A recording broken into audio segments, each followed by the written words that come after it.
ډنډۍ کې په لیاقت باغ کې چې دی نو یو پښتون یوه غټه کارنامه وکړه او ټوله دنیا یې حیرانه کړه. هر چې کومه کارنامه کېږي نو هغه ماشاءالله پښتون کوي، ځکه چې تاسو ته پته ده چې نن د پي ټي آی احتجاج وکړه، هر طرف ته چې دي نو کانټینر یې ودرولي دي ملګرو، او څوک نشو تللی لیاقت باغ ته چې کومه جلسه وه نو هغه څلور طرف ته کانټینر یې ودرول وې، او بل طرف ته چې کله پښتانه ورغلل که نه نو هغه چې د اټک پل نه واوښتل، هغوی ته چې پته ولګېده کانټینر دي نو هغه ورسره یو عجیبه کار وکړو که نه، تاسو به هم ډېر زیات حیران شئ ملګرو. تاسو ته پته ده چې نن احتجاج و، د هغه نه پس چې دی نو کانټینر یې د په 144 لګېدل، خو چې کله پښتانه چې دی نو د اټک پل نه واوښتل نو کومه د پېښور اسلام آباد کومه ټول پلازه چې دی په هغه کې چې کومه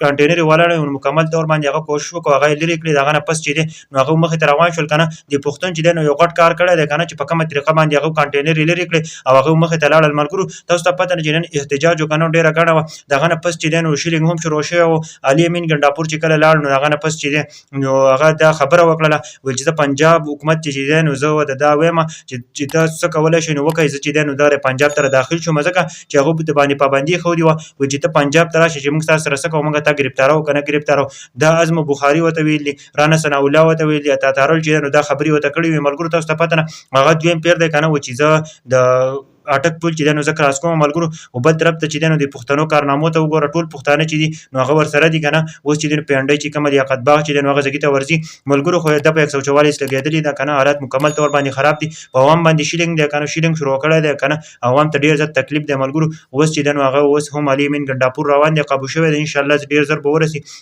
احتجاج چې دی نو جاري دی انشاءالله. دوی وایي چې موږ به تحریک کوو، ځکه چې دوی موږ له د جلسې دپاره NOC نه راکوي، اجازت نه راکوي، نو موږ چې دی نو موږ به تحریک کوو، موږ به احتجاج کوو، موږ به غواړو ځکه چې زموږ دا حق دی. او دغه اکرم راجا ویل چې موږ به یو تحریک شروع کوو ملګرو. نوي معلومات چې دا و ملګرو نن سبا